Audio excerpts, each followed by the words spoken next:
ಆತ್ಮೀಯರೇ, ಸಂಘರ್ಷ ನ್ಯೂಸ್ಗೆ ಹಾರ್ದಿಕವಾದಂತಹ ಸ್ವಾಗತ. ನಾನು ಯಮನಪ್ಪ ಗುಣದಾಳ್. ಏನು ಭಾರತ ದೇಶದಲ್ಲಿ ಅನೇಕ ಮೂಢನಂಬಿಕೆಗಳು, ಮೂಢ ಆಚರಣೆಗಳು ಅವೆಲ್ಲವೂ ಕೂಡ ನಿರಂತರವಾಗಿ ನಡೀತಾ ಇರ್ತವೆ. ಇದರ ಮಧ್ಯೆ ಜನ ಮರಳು, ಜಾತ್ರೆ ಮರಳು ಅಂದಂಗ ಜನ ಎಲ್ಲವನ್ನ ಆಚರಣೆ ಮಾಡ್ಕೊತಾನೆ ಬಂದಾರೆ. ಯಾವುದು ಸತ್ಯ, ಯಾವುದು ಮಿಥ್ಯ, ಅಥವಾ ಯಾವುದು ಸುಳ್ಳು, ಯಾವ ಆಚರಣೆಗಳನ್ನು ನಾವು ಮಾಡಬೇಕು, ಯಾವ ಆಚರಣೆಗಳನ್ನು ಮಾಡಬಾರ್ದು ಅನ್ನೋದ್ರ ಬಗ್ಗೆ ಒಂದಿಷ್ಟು ಕೂಡ ನಮ್ಮ ಜನರಲ್ಲಿ ಕ್ಲಿಯಾರಿಟಿ ಇಲ್ಲ. ಏನು ವೇದ, ಉಪನಿಷತ್ತು, ಪುರಾಣ, ಶಾಸ್ತ್ರ, ರಾಮಾಯಣ, ಮಹಾಭಾರತಗಳು ಹೇಳ್ಕೊತ ಬಂದವೋ ಅವುಗಳನ್ನೇ ಇವತ್ತಿಗೂ ಕೂಡ ಆಚರಣೆ ಮಾಡ್ಕೊತ ಬಂದಿದ್ದಾರೆ. ಇದರ ಮಧ್ಯೆ ಬುದ್ಧಿಜೀವಿಗಳು, ವಿಚಾರವಾದಿಗಳು, ತಿಳುವಳಿಕೆ ಇದ್ದವರು ಸಾಕಷ್ಟು ಪ್ರಯತ್ನವನ್ನು ಪಟ್ಟು ಮೂಢನಂಬಿಕೆಯಿಂದ ಜನರನ್ನು ಹೊರಗಡೆ ತರಬೇಕಂದ್ರೂ ಕೂಡ ಪ್ರತಿ ವರ್ಷ ಬರುವಂಥ ಹಬ್ಬಗಳು ಅವು ಇತಿಹಾಸದಲ್ಲಿ ಬಹುಜನರನ್ನು ತುಳಿದಿರುವಂತಹ ಅಥವಾ ಈ ದೇಶದ ಮೂಲ ನಿವಾಸಿಗಳಿಗೆ ತೊಂದರೆ ಮಾಡಿರ್ತಕ್ಕಂಥ ಹಬ್ಬಗಳೇ ಜಾಸ್ತಿ. ಇದರ ವಿರುದ್ಧ ಇವತ್ತಿನ ಕಾಲಘಟ್ಟದ ಅನೇಕ ಸಾಹಿತಿಗಳು, ವಿಚಾರವಾದಿಗಳು ಕೂಡ ಧ್ವನಿ ಎತ್ತಿದ್ದಾರೆ. ಇತಿಹಾಸದ ಪೂರ್ವದಲ್ಲಿಯೂ ಕೂಡ ಇದರ ವಿರುದ್ಧ ಧ್ವನಿ ಎತ್ತಲಾಗಿದೆ. ಇದರ ವಿರುದ್ಧ ಎಲ್ಲವೂ ಕೂಡ ಧ್ವನಿ ಎತ್ತಿ ಏನೆಲ್ಲ ಮಾಡಬೇಕು ಮಾಡಿದ್ರು ಕೂಡ ಜನ ಆಚರಣೆ ಮಾಡ್ತಾ ಇದ್ದಾರೆ. ಈಗ ಅಂಥದ್ದೇ ವಿಷಯ ಒಂದು ಹೋಳಿ ಹುಣ್ಣಿಮೆ ಅಥವಾ ಕಾಮದಹನ. ಏನಿದು ಕಾಮದಹನ, ಹೋಳಿ ಹುಣ್ಣಿಮೆ, ಇದ್ರ ಬಗ್ಗೆ ಒಂದಿಷ್ಟು ಕ್ಲಿಯಾರಿಟಿ ಕೊಡ್ಲಿಕ್ಕೆ ನಾನು ಬಂದಿದ್ದೀನಿ.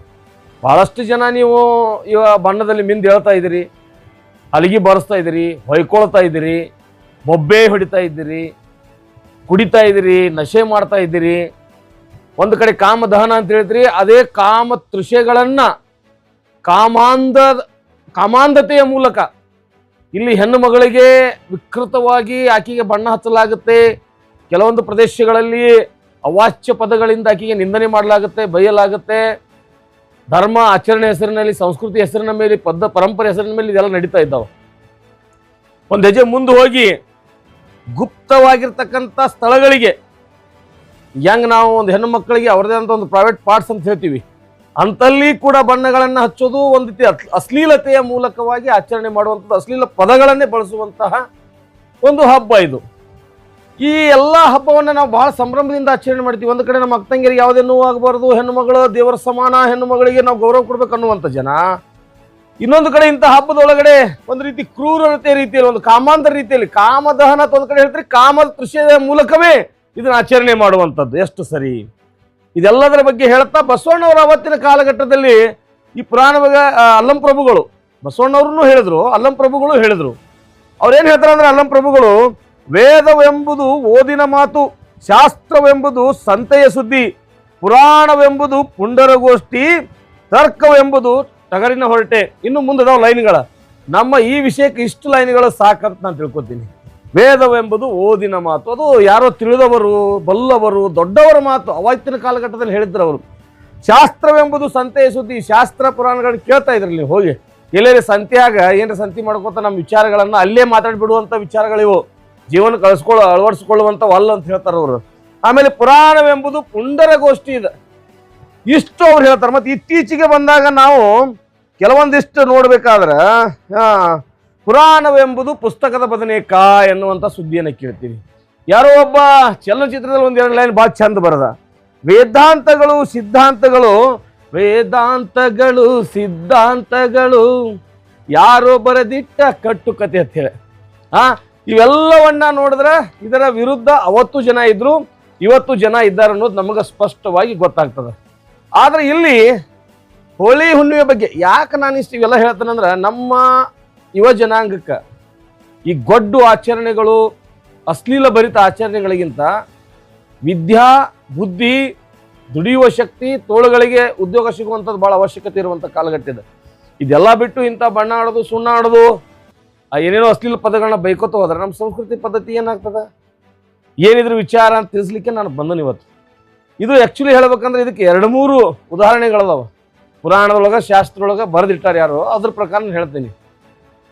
ಈ ತಾರಕಾಸುರ ಅಂತಕ್ಕಂಥ ಒಬ್ಬ ರಾಕ್ಷಸ ಅಂತ ಕರೀತಾರೆ, ಅಸುರ ಅಥವಾ ರಾಕ್ಷಸ. ಈತ ಬಹಳ ಪವರ್ಫುಲ್ ಆಗಿರ್ತಕ್ಕಂಥ ಮನುಷ್ಯ ಆಗಿದ್ದ. ಇಲ್ಲಿ ನೋಡ್ರಿ, ಈ ಪುರಾಣ ಶಾಸ್ತ್ರಗಳಲ್ಲಿ ಅಂದ್ರೆ ದೇವರುಗಳ ಒಂದು ಸೈನ್ಯವೇ ಬೇರೆ, ರಾಕ್ಷಸರ ಸೈನ್ಯವೇ ಬೇರೆ ಅಂತ ಅವರೇ ಡಿವೈಡ್ ಮಾಡಿಬಿಟ್ರೆ. ಈ ರಾಕ್ಷಸರೊಳಗೆ ಈ ತಾರಕಾಸುರ ಬಹಳ ಪವರ್ಫುಲ್ ಆಗಿದ್ದ. ಈತ ಹಗಲೂ ರಾತ್ರಿ ತಪಸ್ಸು ಮಾಡಿ, ಕಠಿಣವಾಗಿರ್ತಕ್ಕಂಥ ತಪಸ್ಸನ್ನು ಮಾಡಿ ಬ್ರಹ್ಮನ ಹತ್ರ ಒಂದು ವರ ಕೇಳ್ತಾನೆ. ಏನಂದ್ರ, ಈ ದೇವಾನುದೇವತೆಗಳು ಯಾರದಲ್ಲ ಇವ್ರ ಕೈಯಿಂದ ನಾನು ಯಾವುದೇ ಕಾರಣಕ್ಕೂ ಸಾಯಬಾರ್ದು, ನನಗೆ ಸಾವೇ ಬರಬಾರ್ದು ಅಂತ ಹೇಳಿ. ಆದ್ರ ಬ್ರಹ್ಮ ಏನು ಮಾಡ್ತಾನೆ ನೋಡಪ್ಪ, ಹುಟ್ಟಿದವನು ಸಾಯ್ಲೇಬೇಕಂತ ಹೇಳಿ ಸಾವು ಬರ್ತದೆ. ಆದ್ರೆ ಯಾರಿಂದ ಬರುತ್ತೆ ನಿನಗಂದ್ರ, ಪರಮಾತ್ಮ ಶಿವ ಮತ್ತು ಪಾರ್ವತಿಗೆ ಹುಟ್ಟಿದ 7 ದಿನದ ಮಗು, ಆ ಮಗುವಿನಿಂದ ನಿನಗೇನಂದ್ರೆ ಸಾವು ಬರ್ತದೆ ಅಂತ ಹೇಳಿ ಒಂದು ಅವನಿಗೆ ಆಶೀರ್ವಾದ ಮಾಡಿ ವರ ಕೊಟ್ಟು ಬಿಡ್ತಾನೆ. ಹಂಗಂದ್ರ ಶಿವ ಎಲ್ಲಿದ್ದಾನೆ ಅಂತ ಹೇಳಿದ್ರ, ಶಿವ ಆ ಟೈಮ್ನ್ಯಾಗ ಒಂದು ಯಾವುದೋ ಧ್ಯಾನದಲ್ಲಿದ್ದ, ಭೋಗ ಧ್ಯಾನ. ಆ ಭೋಗ ಧ್ಯಾನವನ್ನ ಮಾಡ್ತಕ್ಕಂಥ ಭೋಗ ಸಮಾಧಿಯಲ್ಲಿ ಇರ್ತಾನೆ ಶಿವ. ಭೋಗ ಸಮಾಧಿ ಧ್ಯಾನದಲ್ಲಿದ್ದ ಶಿವನನ್ನ ಹೆಂಗೆ ನಾವು ಎಬ್ಬಿಸ್ಬೇಕು ಅಂತ ಹೇಳಿದಾಗ, ಈ ರತಿ ಮನ್ಮಥರು, ಈ ದೇವಾನುದೇವತೆಗಳಲ್ಲಿ ಅತಿ ಸುಂದರವಾಗಿರ್ತಕ್ಕಂಥ ವ್ಯಕ್ತಿ ಯಾರಂದ್ರ ಮನ್ಮಥ ರಾಜ. ಮನ್ಮಥ ಅಂದ್ರೆ ಅವನ್ ಕಾಮ, ಅವನೇ ಕಾಮ ಅಂತ ಹೇಳ್ತಾರೆ. ಕಾಮಕ್ಕ ಈಗ ಒಂದು ಹೆಣ್ಣು ಒಂದು ಗಂಡಿಗೆ ಹುಟ್ಟುವಂತ ಕಾಮ ಐತಲ್ಲ, ಅಥವಾ ಉದ್ರೇಕ ಏನೈತಲ್ಲ, ಅದಕ್ಕೊಂದು ದೇವರು ಸೃಷ್ಟಿ ಮಾಡ್ಯಾರ ಈ ಪುರಾಣದೊಳಗೆ. ಅವನ ಹೆಸರೇ ಮನ್ಮಥ. ಮನ್ಮಥ ರತಿ ಗಂಡ ಹೆಂಡತಿಯವ್ರು ಇಬ್ರು. ಅವ್ರ ಹತ್ರ ಇವ್ರು ಬೇಡಿಕೆ ಇಡ್ತಾರ, ನೋಡ್ರಿ ಮತ್ತೆ ಹಿಂಗ ನಮಗ ಇವ ಭಾಳ ನಮ್ಗೆ ತೊಂದರೆ ಕೊಡಾಕತ್ತಾನ ತಾರಕಾಸುರ, ಅವ್ನು ಹೆಂಗಾದ್ರೂ ಮಾಡಿ ಮುಗಿಸ್ಬೇಕಾಗೈತಿ. ಅದ್ರ ಮುಗಿಸ್ಬೇಕಾದ್ರೆ ಬ್ರಹ್ಮ ಅವನಿಗೆ ಈ ರೀತಿ ಒಂದು ವರ ಕೊಟ್ಬಿಟ್ಟಾನ. ಈಗ ಪರಮಾತ್ಮ ಇದ್ದವ ಪಾರ್ವತಿ ಜೋಡಿ ಮಲ್ಕೋಬೇಕು, ಲೈಂಗಿಕ ಕ್ರಿಯೆ ನಡೆಸಬೇಕು. ಆದ್ರ ಪರಮಾತ್ಮ ಈಗ ಧ್ಯಾನದೊಳಗೆ ಮಗ್ನ ಆಗ್ಯಾನ, ಅವನು ಹೆಂಗಾರ ಮಾಡಿ ಎಬ್ಬಿಸ್ಬೇಕು ಅಂತೇಳಿ ಇವ್ರಿಗೆ ರಿಕ್ವೆಸ್ಟ್ ಮಾಡ್ತಾರಂತೆ. ರಿಕ್ವೆಸ್ಟ್ ಮಾಡಿದಾಗ ರತಿ ಮನ್ಮಥ ಎಲ್ಲಿ ಶಿವ ಪರಮಾತ್ಮ ಎಲ್ಲಿ ಧ್ಯಾನಕ್ಕೆ ಕೂತಾನೋ ಅವನ ಮುಂದೆ ಹೋಗಿ ಡ್ಯಾನ್ಸ್ ಮಾಡಿ ಅವನಿಗೊಂದು ಹೂವಿನ ಬಾಣವನ್ನ ಬಿಡುವ ಮೂಲಕ ಅವನು ಎಚ್ಚರಗೊಳಿಸ್ತಾರೆ. ಇದನ್ನ ಎಚ್ಚರ ಆಗಿರ್ತಕ್ಕಂಥ ಶಿವ ಸಿಟ್ಟಿಗೇರಿ ತನ್ನ 3ನೇ ಕಣ್ಣನ್ನು ತೆಗಿತಾನಂತ. ತೆಗೆದ ನಂತರ ಅಲ್ಲಿ ಮುಂದಿರ್ತಕ್ಕಂತಹ ಏನು ಮನ್ಮಥ ರಾಜ ಇದ್ದಲ್ಲ, ಅಂದ್ರೆ ಏನು ಕಾಮ ಇದ್ದಲ್ಲ, ಇವ ಸುಟ್ಟು ಭಸ್ಮಕ್ಕನ. ಸುಟ್ಟು ಭಸ್ಮ ಆದಾಗ ಇವನ ಮೈ ಚರ್ಮ ಬಹಳ ಸುಂದರವಾಗಿದ್ದಲ್ಲ, 7 ತರ ಇತ್ತದ. ಈಗೇನು ಇಲ್ಲಿ ಕಾಮನ್ ಬಿಲ್ಲೋದು ಹುಟ್ಟುತ್ತಲ್ಲ ಎಲ್ಲ ಸುಳ್ಳಿವು, ಬಣ್ಣ ಯಾರು ಕಂಡು ಹಿಡಿದ್ರಲ್ಲ ಎಲ್ಲ ಸುಳ್ಳಿವು. ಪುರಾಣದ ಪ್ರಕಾರ ಅವನ ಮೈ ಚರ್ಮ 7 ಬಣ್ಣದಿಂದ ಕುಡಿತತ್ತ. ಅವ ಸುಟ್ಟ ಭಸ್ಮ ಆದ ನಂತರ ಅದೇ 7 ಏನು ಬೂದಿ ಇತ್ತಲ್ಲ, ಬೂದಿ ಎಲ್ಲ ಬಣ್ಣವಾಗಿ ಕನ್ವರ್ಟ್ ಆಗ್ತದೆ, 7 ತರದ ಬಣ್ಣ ಆಗಿ. ಅದ ಬಣ್ಣನ ಜನ ಹಚ್ಕೋತಾರ ಒಂದು ಕಡೆ ಹೇಳ್ತೈತಿ. ಇದಾದ ನಂತರ ಆ ರತಿ ಏನದಾಳ ಮನ್ಮಥನ ಹೆಂಡತಿ ಪರಮಾತ್ಮಗೆ ಬಿಡ್ಕೋತಾಳ, ಇಲ್ರಿ ಈ ರೀತಿ ಇವ ತಾರಕಾಸುರ ಒಂದು ವರ ತಗೊಂಡಿದ್ದ, ಹಂಗಾಗಿ ನಾವು ಉದ್ದೇಶಪೂರ್ವಕ ಮಾಡಿಲ್ಲ ಇದನ್ನ, ನಾವು ಇದನ್ನ ಲೋಕ ಕಲ್ಯಾಣಕ್ಕಾಗಿ ಮಾಡೀವಿ ಅಂದಾಗ ಅವಾಗ ಪರಮಾತ್ಮ ಆಕಿಗೆ ಆಶೀರ್ವಾದ ಮಾಡ್ತಾನಂತ. ನೋಡು, ಈ ಕಾಮ ಅನ್ನವ ನಿನಗಂದ್ರೆ ಆದ ಹೆಂಡತಿಗೆ ಮಾತ್ರ ಕಾಣಿಸ್ಬೇಕು, ಬೇರೆ ಯಾರಿಗೆ ಕಾಣಿಸಂಗಿಲ್ಲ ಅಂತ ಒಂದು ವರ ಕೊಟ್ಟು ಅವ್ನು ಬದುಕಿಸ್ತಾನಂತ. ಇದು ಒಂದು ಕಡೆ ಕತಿ. ಹಂಗಂದ್ರ ಆದ ಹೆಂಡತಿಗೆ ಮುಂದಷ್ಟ ಎಷ್ಟು ಜನರಿಗೆ ಕಾಮ ಉದ್ರೇಕ ಆಗ್ತತಿ, ಎಷ್ಟು ಜನ ಹೊತ್ತು ಹೊಂಟ್ರೆ ಜನರನ್ನ ಸಣ್ಣ ಸಣ್ಣ ಹುಡುಗಿಯರನ್ನ ರೇಪ್ ಮಾಡಕತ್ತಾರ, ಕೊಲೆ ಮಾಡಕತ್ತಾರ, ಅನ್ಯಾಯ ಅಕ್ರಮಗಳನ್ನು ಮಾಡ್ತಾರ. ಆದ ಹೆಂಡತಿಯನ್ನು ಹೊರತುಪಡಿಸಿ ಅಕ್ರಮ ಸಂಬಂಧಗಳನ್ನ ಎಷ್ಟು ಜನ ಇಟ್ಕೊಂಡಾರ. ಮತ್ತೆ ಈ ಕಾಮ ಒಂದ್ ವೇಳೆ ಸತ್ಯವಾಗಿದ್ರ, ದೇವಾನುದೇವತೆಗಳ ಮೂಲಕವೇ ಸತ್ಯ ಆಗಿದ್ರ, ನಾವು ತಾಳಿ ಕಟ್ಟಿದ ಹೆಂಡತಿ ಮುಂದೆ ಮಾತ್ರ ನಮ್ಗೆ ಕಾಮೋದ್ರೇಕ ಆಗ್ಬೇಕಲ್ಲ. ಎಲ್ಲಿ ಬೇಕಾದಲ್ಲಿ ಸಿಕ್ಕ ಲಾಜ್ಗಳೊಳಗ, ಸಿಕ್ಕ ಮನಿಗಳೊಳಗ, ಸಿಕ್ಕ ಹೆಂಗಸರ ಮುಂದೆ ಯಾಕೆ ಕಾಮ ಉದ್ರೇಕ ಆಗ್ತತಿ? ಇದು ಒಂದು ಪ್ರಶ್ನೆ. ಇದನ್ನ ನಿಮ್ಮಷ್ಟಕ್ಕೆ ನೀವೇ ಪ್ರಶ್ನೆ ಹಾಕೋರಿ. ಇದು ಒಂದು ತ್ಯಾಗ ಬಲಿದಾನ.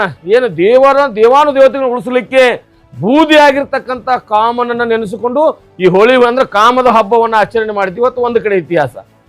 ಮುಂದೆ ಈ ಪರಮಾತ್ಮ ಇನ್ನೆರಡನೇದು ಇತಿಹಾಸ. ಪರಮಾತ್ಮ ಹಿಂಗಾದ ನಂತರ ವರ ಕೊಡ್ತಾನಲ್ಲ ಯಾರಿಗೆ? ಅವನ ಹೆಂಡತಿ ರತಿಗೆ, ನೀನು ಭೂಮಿಗೆ ಹೋಗಿ ಮನುಷ್ಯ ಜನ್ಮವನ್ನ ತಾಳ್ಬೇಕು, ಅಲ್ಲಿ ನೀನು ಬದುಕಿ ನಿನ್ನ ಸಾವಿನ ನಂತರ ಮತ್ ನಿನಗ ಹೊಳ್ಳಿ ಪವರ್ಸ್ ಕೊಡ್ತಾನಂತ ಹೇಳ್ತಾನಂತ. ಅವಾಗ ಇವ ಭೂಮಿಗೆ ಬಂದು ಕಾಮ ಅಂತೇಳಿ ಯಾವುದೋ ಒಂದು ಊರೊಳಗ ಜನಿಸಿ ಅಲ್ಲಿ ಊಟ ಉಪಚಾರ ಇರ್ಲಾರ್ದ ಕಾಮಣ್ಣ ಅಂತ ಹೆಸರು ಇಟ್ಕೊಂಡು, ಆ ನಂತರ ಅಲ್ಲಿ ಜನ ಎಲ್ಲ ಇವನ್ ಹೊಡೆದ್ರು ಬಡದ್ರು. ಇವ ಸ್ವಲ್ಪ ಯಾರೋ SC ಕಮ್ಯುನಿಟಿ ಅಂದ್ರ ಅಸ್ಪೃಶ್ಯ ಜನಾಂಗದ ಹುಡುಗಿ ಜೊತೆ ಸಂಪರ್ಕ ಇಟ್ಕೊಂಡ, ಅದರಿಂದ ಅವನು ಬಹಿಷ್ಕಾರ ಹಾಕಿದ್ರು. ಬಹಿಷ್ಕಾರ ಹಾಕಿದ ನಂತರ ಅವನ ಊರು ಹೊರಗಿಟ್ರು. ಒಂದ್ ದಿವ್ಸ ಅವ ಸತ್ತ ಬಳಿಕ ಅವಂಗೆ ಯಾರೂ ಕೂಡ ಕಟ್ಟಿಗೆನೂ ಕೊಡ್ಲಿಲ್ಲ, ಕುಳ್ಳು ಕೊಡ್ಲಿಲ್ಲ, ಸುಡ್ಲಿಕ್ಕೆ ಅವ್ನಿಗೆ ಅಂತ್ಯ ಸಂಸ್ಕಾರ ಮಾಡ್ಲಿಕ್ಕೆ ಯಾವುದೇ ಅವಕಾಶ ಕೊಡ್ಲಿಲ್ಲ. ಆಗ ಒಬ್ಬ ತ್ರಿಕಾಲ ಜ್ಞಾನಿ ಬಂದ, ಇಲ್ಲ ಇವನು ಮನುಷ್ಯನಾಗಿ ಹುಟ್ಟಿದಾನ ಅಷ್ಟ, ಆದ್ರೆ ಇವ್ ಇಂಥ ತ್ಯಾಗ ಮಾಡಕ್ಕೆ ಬಂದನಂದ ಬಳಿಕ ಎಲ್ಲ ಮನೆಗೆ 5 ಕುಳ್ಳು ಕೊಟ್ರು, ಕಟ್ಗಿ ಕೊಟ್ರು, ಆ ನಂತರ ಸುಟ್ರು ಅಂತೇಳಿ ಒಂದು ಕಡೆ ಕತೆ. ಇದು ಪುರಾಣವೆಂಬುದು ಪುಸ್ತಕದ ಬದನೆಕಾಯಿ, ಪುರಾಣವೆಂಬುದು ಪುಂಡರಗೋಷ್ಠಿಯೊಳಗೆ ಉಲ್ಲೇಖ ಮಾಡಿದ್ದು. ಇನ್ನು ವಾಸ್ತವಿಕವಾಗಿ ಬರುವಾಗ ನಮಗ ರಿಯಲ್ ಇತಿಹಾಸ ಸಿಗುವುದೇನಂದ್ರ, ಪ್ರಹ್ಲಾದ, ಹಿರಣ್ಯಕಶಿಪು, ಹೋಳಿಕ. ಪ್ರಹ್ಲಾದ ಯಾರತ್ ನಿಮ್ಗೆ ಭಕ್ತ ಪ್ರಹ್ಲಾದ ನೀವೆಲ್ಲ ಕರಿತೀರಿ. ಇವರಪ್ಪ ಹಿರಣ್ಯಕಶಿಪು ಒಬ್ಬ ರಾಜ, ಒಬ್ಬ ಬಹುಜನ ರಾಜ, ಒಬ್ಬ ಮೂಲ ನಿವಾಸಿ ರಾಜ ಆಗಿರ್ತಾನ.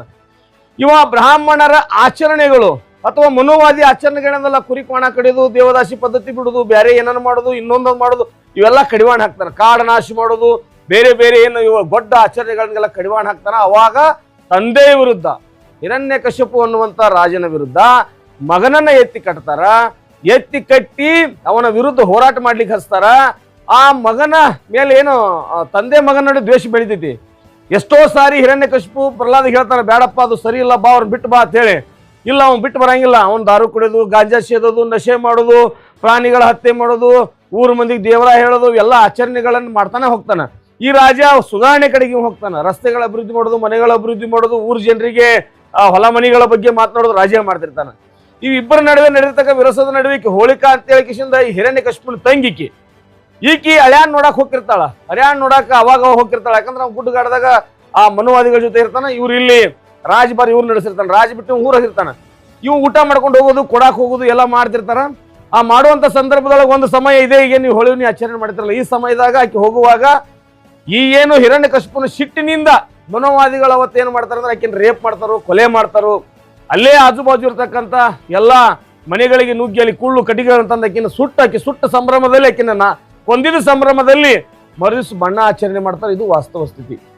ಇದನ್ನು ಪುರಾಣಗಳಲ್ಲಿ ಉಲ್ಲೇಖ ಮಾಡ್ತಾರ ಅವ್ರ. ಹೋಳಿಕಾ ಅನ್ನುವಂತ ಹೋಳಿಕಾ ಅನ್ನೋದು ಅಗ್ನಿ ಇತ್ತಕ್ಕೆ ತೊಡಿ ಒಳಗ ಆ ಏನು ಹಿರಣ್ಯಕಶಿಪು ಅದಾನಲ್ಲ, ಭಕ್ತ ಪ್ರಹ್ಲಾದ ಅಂದ್ರೆ ಮಗನ್ನ ಕೊಲ್ಲಾಕ್ ಪ್ರಯತ್ನ ಪಟ್ಟು ಆಕೆ ತೊಡಿ ಮ್ಯಾಗ ಕುಂಡಿಸ್ತಾನಂತ. ಉರಿ ಹತ್ತತೆ ಅಂತ ಆಕಿಗೆ. ಆದ್ರ ವಿಷ್ಣುವಿನ ಧ್ಯಾನ ಮಾಡ್ತಕ್ಕಂಥ ಪ್ರಹ್ಲಾದ ಸುಟ್ಕೊಂಡ್ ಸಾಯಂಗಿಲ್ಲತ್ತ, ಆಕೆ ಹೋಳಿಕಾನ ಸಾಯ್ತಾಳ, ಇವ್ ಹೊರಗೆ ಬರ್ತಾನಂತ ತಿಳಿಸಿ ಇಂಥ ಕಥೆಗಳನ್ನ ಹೇಳ್ತಾರೆ. ಇವೆಲ್ಲ ಗೊಡ್ಡು ಆಚರಣೆಗಳನ್ನ, ದೇವದಾಸಿ ಅಂತ ಅನಿಷ್ಟ ಪದ್ಧತಿಗಳು, ಅಸ್ಪೃಶ್ಯತೆ ಮಾಡುವಂತ ಅನೇಕ ಪದ್ಧತಿಗಳು, ಈ ರೀತಿ ಹೆಣ್ಣ ನಿಂದನೆ ಮಾಡುವಂತಹ ಹಬ್ಬಗಳು ನಮಗ್ ಸರಿನಾ? ಇದ್ರ ಇತಿಹಾಸ ಹಿಂದೂ ಮುಂದೆ ಗೊತ್ತಿರಲಾರ್ದೆ ನಾವು ಆಚರಣೆ ಮಾಡೋದು ಸರಿನಾ?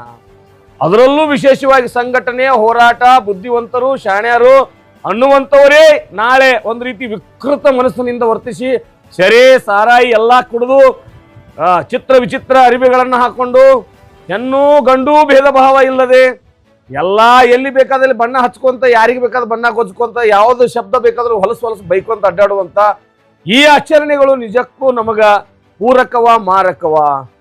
ಎಲ್ಲಿ ನಮ್ಮ ಸಮಾಜ ವೈಜ್ಞಾನಿಕವಾಗಿ ಬೆಳಿಬೇಕಾಗಿತ್ತು, ಶಿಕ್ಷಣದ ಕಡೆ ಹೋಗಬೇಕಾಗಿತ್ತು, ಡೆವಲಪ್ಮೆಂಟ್ ಕಡೆ ನಮ್ಮ ದೇಶ ಹೋಗಬೇಕಾಗಿತ್ತು, ಇಂಥದ್ರ ನಡುವೆ ಈ ಪ್ರತಿ ವರ್ಷ ಬರುವಂತ ಇಂತಹ ಗೊಡ್ಡು ಆಚರಣೆಗಳನ್ನ ಜೀವಂತ ಇಟ್ಟು ಇದರಲ್ಲಿ ಯಾರನ್ನ ಬಲಿಪಶು ಮಾಡಲಾಗ್ತಾ ಇದೆ ಅನ್ನೋದನ್ನ ನಾವೆಲ್ಲರೂ ಕೂಡ ಚೆನ್ನಾಗಿ ಅರ್ಥ ಮಾಡ್ಕೋಬೇಕಾಗ್ತದೆ. ವಿಶೇಷವಾಗಿ ನಾವು ಮುಖಂಡರು, ಯುವ ಜನಾಂಗ, ನಮ್ದು ಯುವ ಪೀಳಿಗೆ ಏನಿದೆಯಲ್ಲ, ಇವರು ಇದರ ಇತಿಹಾಸ ತಿಳಿಬೇಕಾಗ್ತದೆ. ಇತಿಹಾಸ ತಿಳ್ಕೊಳ್ಳಿಕ್ ಪ್ರಯತ್ನನೂ ಪಡಂಗಿಲ್ಲ, ಹೇಳಿದವ್ರಿಗೂ ಬ್ಯಾಡ್ ಕಮೆಂಟ್ಸ್ಗಳನ್ನ ಮಾಡ್ತಾ ಇರ್ತೀರಿ. ಆದ್ರೆ ಈ ಧ್ವನಿಗಳು ಯಾವತ್ತು ನಿಲ್ಲೋದಿಲ್ಲ. ಅಂದು ಅಣ್ಣ ಬಸವಣ್ಣವರ ಕಾಲಘಟ್ಟದಿಂದ, ಭಗವಾನ್ ಬುದ್ಧರ ಕಾಲಘಟ್ಟದಿಂದ, ಅಂಬೇಡ್ಕರ್ ಸಾಹೇಬರು, ಶಾಹು ಮಹಾರಾಜರ ಕಾಲಘಟ್ಟದಿಂದ, ಪುಲೆ ಅವರ ಕಾಲಘಟ್ಟದಿಂದ ಇಲ್ಲಿವರೆಗೂ ವಿಚಾರಗಳು ಜೀವಂತ ಅದಾವ. ಈ ದೇಶದ ಮೂಲ ಇತಿಹಾಸ, ಸತ್ಯ ಇತಿಹಾಸ ಬ್ರಾಹ್ಮಣತ್ವಕ್ಕೂ ಶ್ರಮಣ ಸಂಸ್ಕೃತಿಗೂ ಶ್ರಮಣ ಸಂಸ್ಕೃತಿ ನಡೆದಿರುವಂಥ ಈ ಒಂದು ಮಹಾಯುದ್ಧ ಇವತ್ತಿಗೂ ಮುಂದುವರೆದೈತಿ. ಎಷ್ಟೋ ಕಾಲಘಟ್ಟದಲ್ಲಿ ಈ ದೇಶದ ಮೇಲೆ ಬಹುಜನರು, ಬೌದ್ಧರು ಆಡಳಿತ ಮಾಡಿದ್ದಾರೆ. ಆಮೇಲೆ ಹಿಂದೂ ಆಡಳಿತ ಬಂತು.